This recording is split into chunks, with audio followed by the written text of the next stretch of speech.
आज की वीडियो में हम ज्यामिति के बारे में थोड़ा बहुत बेसिक जानकारी लेंगे, जिसके अंदर हमें लाइंस और एंगल्स के बारे में पढ़ेंगे। अर्थात ये क्या होता है, रेखाएं एवं कोण के बारे में पढ़ेंगे।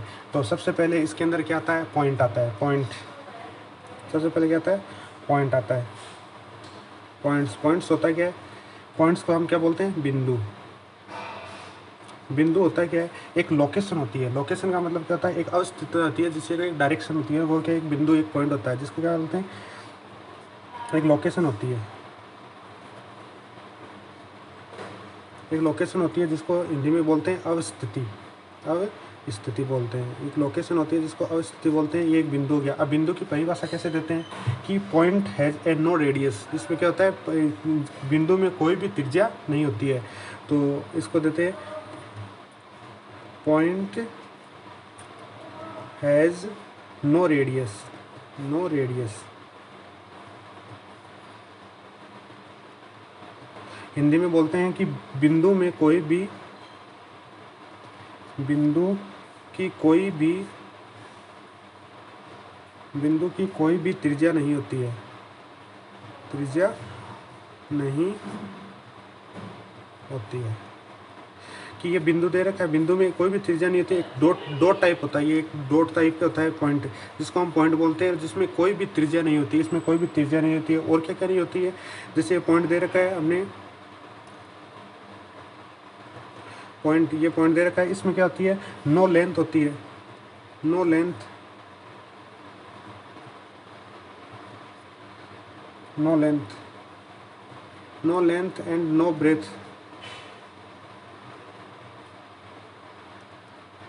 नो लेंथ, नो ब्रेथ और नो डेप्थ, जिसके अंदर क्या होती है, न तो कोई लंबाई होती है न कोई चौड़ाई होती है।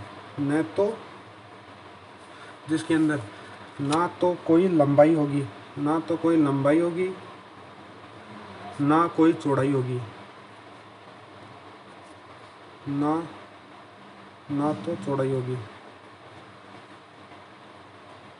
और ना ही गहराई होगी, ना ही उसकी डेप्थ होगी या गहराई होगी। तो वापस से देखना कि इसके अंदर क्या होती है कि एक पॉइंट दे रखा है। पॉइंट क्या होता है, पॉइंट को हम हिंदी में बोलते हैं बिंदु, जिसमें क्या होता है, लोकेशन। लोकेशन यानी अवस्थिति होती है, जिसके अंदर जिसमें क्या होता है, point has a no radius. बिंदु में कोई भी त्रिज्या नहीं होती है, रेडियस नहीं होती है। पॉइंट में क्या होती है, नहीं तो लेंथ होती है, न ही ब्रेथ होती है, और न ही डेप्थ होती है। यानी कि न तो इसमें लंबाई होती है, न ही चौड़ाई होती है, और न ही गहराई होती है। दे रखी है। इसके आगे जो देखते हैं कि हमें रेखाएं कितनी होती है। इसके अंदर रेखाएं कितनी होती है, पॉइंट के अंदर एक पॉइंट दे रखा है, इससे कितनी रेखाएं खींची जा सकती है। जैसे ये वाली रेखा, ये पॉइंट दे रखी है, इस वाले पॉइंट से ये वाली रेखा भी जा सकती है, इधर वाली भी रेखा जा सकती है, इधर भी रेखा जा सकती है। तो कितनी रेखा जा सकती है, अनंत रेखाएं जा सकती है। इसमें अनंत रेखाएं, अनंत रेखाएं, इसके अंदर क्या होती है, अनंत रेखाएं जा सकती है। ये एक पॉइंट दे रखा है, इस पॉइंट से इधर से भी रेखा जा सकती है, इधर से भी रेखा जा सकती है, यानी अनंत, एक पॉइंट से अनंत रेखाएं जा सकती है। तो इसमें कैसी अनंत रेखाएं जा सकती है, जिसको क्या बोलते हैं, इनफाइनाइट रेखाएं जा सकती है, इनफाइनाइट लाइन जा सकती है। तो जिसको अब इनफाइनाइट रेखा जा सकती है। अब क्या होती है, हमारे देखते हैं कि एक ही बिंदु से निकलने वाली सभी लाइन को संगामी रेखाएं कहते हैं। जिसको कॉन्क्रीट लाइन क्या होती है, संगामी रेखाएं, जिसमें संगामी रेखाएं कहते हैं। इसके बाद चलते हैं हम कि एक ही बिंदु से, ये एक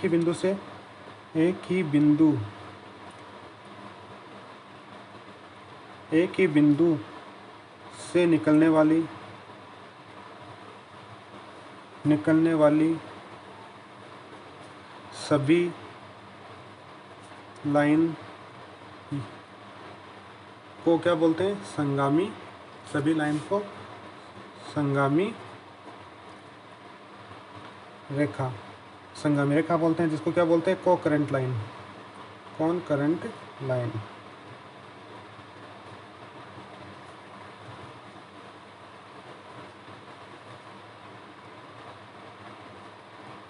कहते हैं। एक ही बिंदु से बहुत सारी लाइनें जाती है, जिसको क्या बोलते हैं, संगामी रेखा है, जिसको इंग्लिश में कॉन्करेंट लाइन बोलते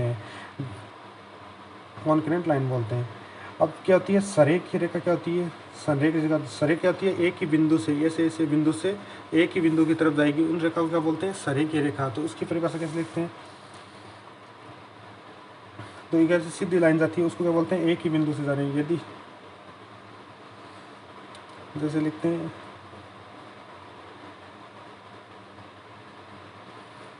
सरेख लाइन कहते हैं इस बिंदु से एक सीधी रेखा से जाने वाली रेखा को क्या बोलते हैं सरेख लाइनें बोलते हैं। जैसे if a set of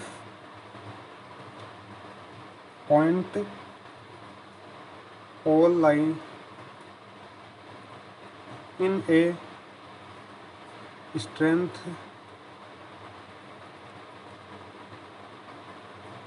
एंथ्रेंस line क्या बोलते हैं कोलिनियर या क्या बोलते हैं सरेख बिंदु कहते हैं।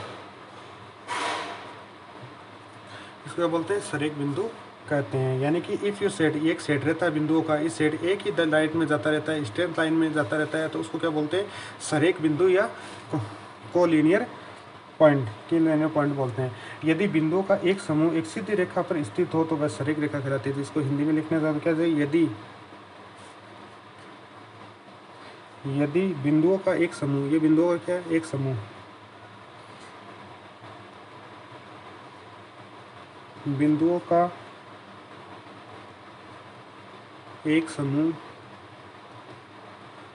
का एक समूह एक सीधी रेखा पर स्थित हो तो उसे क्या बोलते हैं कोलिनियर हो तो वह संरेख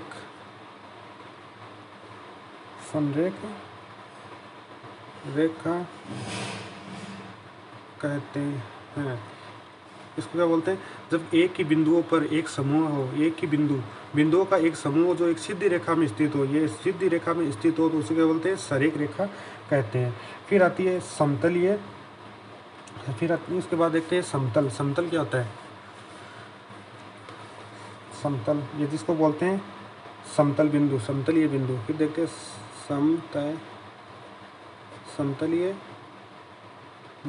समतलीय बिंदु को बोलते हैं कोप्लेनर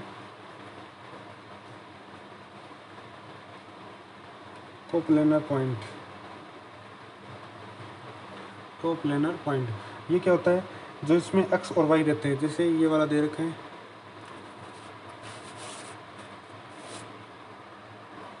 जैसे ये एक तल दे रखा है, इस एक ही तल में ये बहुत सारे बिंदु स्थित हो, इनको क्या बोलते हैं समतलीय बिंदु, यानी एक ही तल में स्थित हो, उसे क्या बोलते हैं को पॉइंट लाइन। तो उसमें लिख सकते हैं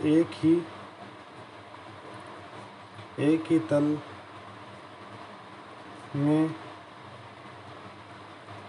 स्थित है तो इन्हें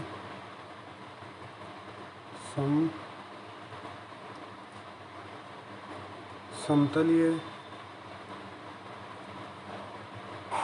बिंदु कहते हैं। इनको क्या बोलते हैं समतलीय बिंदु। जो एक ही तल के अंदर स्थित हो उसे समतलीय बिंदु कहते हैं। अब हम लाइन के बारे में पढ़ेंगे कि लाइन क्या होती है। इतने देर तो हमने पढ़ा था पॉइंट के अंदर, अब पॉइंट हो गया, अब पढ़ेंगे लाइन क्या रेखाएं क्या होती है। जैसे ये सीधी रेखा दे रखी है, ये वाली ये सीधी रेखा दे रखी है जिसमें ये पॉइंट दे रखा है ए, ये दे रखा है बी, तो उसको क्या करेंगे ए बी दे रखा है, इधर भी क्या है नो एंड पॉइंट, इधर भी क्या दे रखा है नो एंड पॉइंट, और इधर भी क्या जाएगा नो एंड पॉइंट, इधर भी नो एंड पॉइंट। तो इसको कैसे डिनोट करेंगे कि ये हो गई ए बी दोनों में क्या हो जाएगा, इधर भी बाहर जाए ये लाइन लगेगी और इधर भी लगेगी, इसको क्या बोलते हैं लाइन बोलते हैं, जिसको क्या बोलते हैं रेखा। ये क्या हो जाएगी ए बी एक रेखा है, एक तो ये हो गया। इसके बाद लाइन कितने प्रकार की होती है? 2 लाइन होती है, एक तो होती है स्ट्रेट लाइन, एक होते है कवर्ड लाइन। तो लाइन अब आता है लाइंस के प्रकार हो गए, लाइंस टाइप्स ऑफ लाइन। ये हो जाएगी लाइंस जिसके बोलते हैं रेखा, जिसके कितने होते हैं? 2 प्रकार की होती है। एक तो होता है कि अपनी स्ट्रेंथ लाइन जिसको बोलते हैं सीधी line,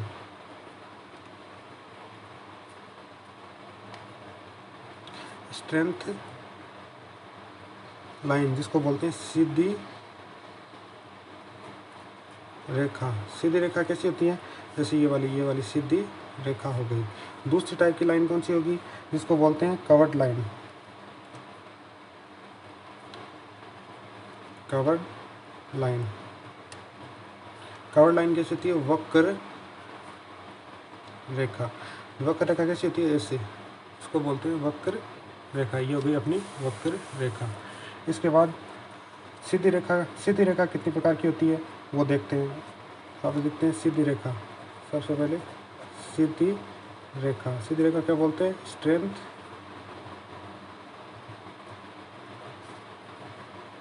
line, strength line. Strength line तो होगी, एक तो होगी पैरेलल लाइन जिसको हम बोलते हैं समांतर रेखाएं। ये हो गई parallel line, parallel line. Parallel line को बोलते हैं समांतर रेखाएं, समांतर रेखा, समांतर रेखा। पैरेलल लाइन को समांतर। पैरेलल लाइन कैसी होती है? जैसे ये सीधी लाइन दे रखी है और ये दे रखी है सीधी लाइन। दोनों के बीच की दूरी क्या होनी चाहिए? दोनों के बीच की दूरी बराबर होनी चाहिए और एक सीधी रेखा में चलती जाएगी। इसकी दूरी यहाँ से भी दूरी बराबर, यहाँ से भी दूरी बराबर। ये दोनों दूरी बराबर दे रखी है तो ये दोनों क्या हो जाएगी?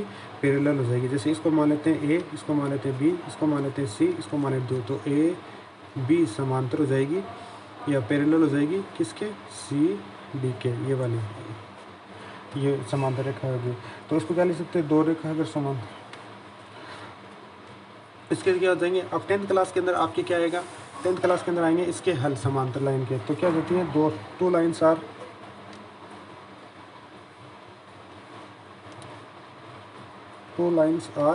पैरेलल। 2 lines are parallel. तो क्या होगी? 2 रेखाएं,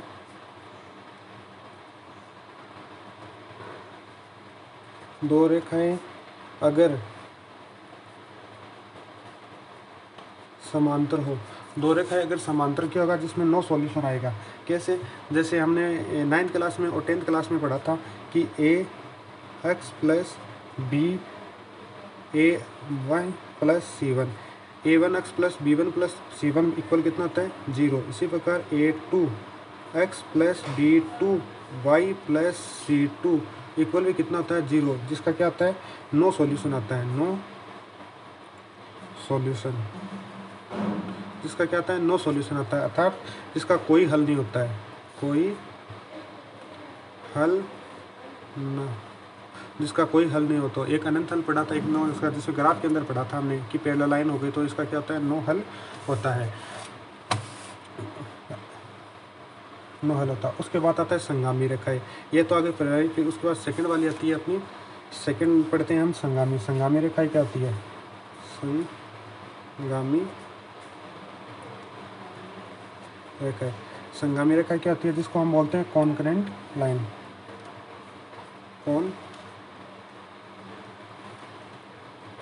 कॉन्करेंट लाइन। कॉन्करेंट लाइन कौन सी होती है?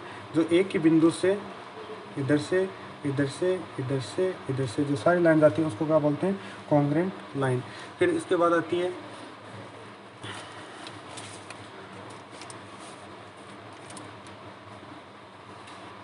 इसके बाद में हम पढ़ते हैं परपेंडिकुलर लाइन। थर्ड वाला लाइन पढ़ते हैं परपेंडिकुलर लाइन।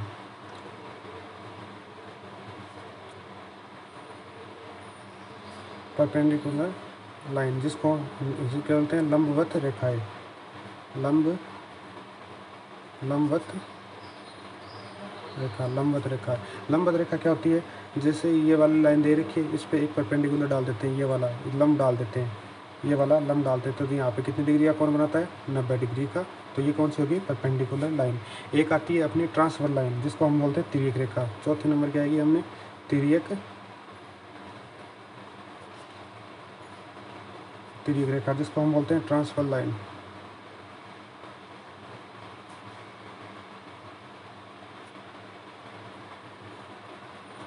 तिर्यक रेखा या ट्रांसफर लाइन। ट्रांसफर क्या होती है, जो दो समांतर रेखाओं के बीच में से ऐसे तिर्यक जाती है, यानी तिरछी रेखा जाती है, उसको बोलते हैं तिर्यक रेखा। जैसे ये समांतर रेखा, हमने दो समांतर रेखा पढ़ी, तो ये वाली लाइन क्या होती है, इसकी तिर्यक रेखा, इसको क्या बोलते हैं, तिर्यक रेखा या ट्रांसफर लाइन एल हो गई। इसको मानते हैं एम, इसको मानते हैं एन। तो ये वाली रेखा क्या हो गई, ट्रांसफर लाइन हो गई। उसके बाद आती है अपनी एक इंटरसेक्ट लाइन और आती है, 5वें नंबर की लाइन आती है, जिसके अंदर हमने आती है इंटरसेक्ट लाइन, इसको बोलते हैं हिंदी में प्रतिच्छेदन रेखा। प्रतिच्छेदन रेखा, प्रतिच्छेदन क्या बोलते हैं,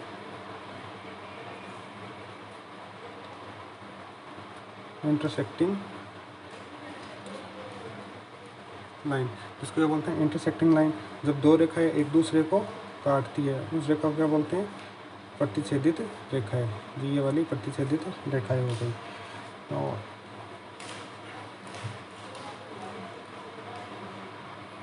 प्रतिच्छेदित रेखा है, ये हो गई प्रतिच्छेदित। आगे दे रखा है 6 वाली लाइन पढ़ते हैं हम, रे। रे जिसको हम हिंदी में बोलते हैं किरण। किरण क्या होती है कि एक बिंदु यहाँ से लेके यहाँ तक सीधी एक ही दिशा में जाती है, यहाँ से या इधर जाती है, ये वाली, तो यानी एक ही राइज जाती है, जिसमें क्या होता है, ये वाला ए पॉइंट, इसको मान लेते हैं बी पॉइंट। तो ये पॉइंट क्या होता है, फिक्स पॉइंट हो जाएगा, फिक्स पॉइंट होता है। ये एक होता है फिक्स पॉइंट होता है, फिक्स पॉइंट होता है। इस फिक्स पॉइंट से ये इधर जाएगी, तो इस रेखा क्या होता है, इसको कैसे रिप्रेजेंट करते हैं, ए बी, और इसमें एक तरफ टी लगता है। और लाइन के अंदर क्या होता है, जैसे लाइन दे रखी है, सीधी स्ट्रेट लाइन दे रखी है, तो उसके अंदर क्या करते हैं, ए बी, यानी कि उसके अंदर दोनों तरफ होता है, जिसके अंदर दोनों तरफ नो एंड पॉइंट होता है। तो इसके अंदर इधर क्या हो जाएगा, नो एंड पॉइंट, इसके अंदर नो एंड पॉइंट होएगा, तो इसको क्या बोलते हैं, रेखा। और इसको सी मान लेते हैं, इसको डी मान लें, तो ए सी बी सी ऐसे हो जाएगी, ए डी हो जाएगा। और अब एक लास्ट लाइन बच गई अपनी, जिसको हम बोलते हैं लाइन सेगमेंट, लाइन सेगमेंट, जिसको बोलते हैं लाइन सेगमेंट, जिसको बोलते हैं रेखा खंड, जिसको क्या बोलते हैं, रेखाखंड। रेखाखंड क्या होती है, जिसमें ये इधर भी एंड पॉइंट और इधर भी एंड पॉइंट हो, यानी फिक्स पॉइंट हो, दोनों फिक्स होना, ये ए हो गया, ये बी हो गया। तो यहाँ पे भी क्या हो जाएगा, फिक्स पॉइंट, और ये भी क्या हो जाएगा, फिक्स पॉइंट, दोनों तरफ फिक्स पॉइंट है। तो इसको डिनोट कैसे करेंगे, ए बी, और एक लाइन खींच देंगे बार, जिसको एक बार करते हैं, ये फिक्स पॉइंट है। अब कल अगले पार्ट में हम पढ़ेंगे एंगल्स के बारे में। आज हमने लाइन्स के बारे में, पर वीडियो अच्छा लगा लाइक करें और सब्सक्राइब करें। आज हमने लाइन्स के बारे में पढ़ा, और कल एंगल्स के बारे में पढ़ेंगे। अगर वीडियो अच्छा लगे तो लाइक और सब्सक्राइब करें और शेयर भी करें। ये क्लास 6 से 10 तक सभी के अंदर एक बेसिक ज्योमेट्री के बारे में बताया गया है।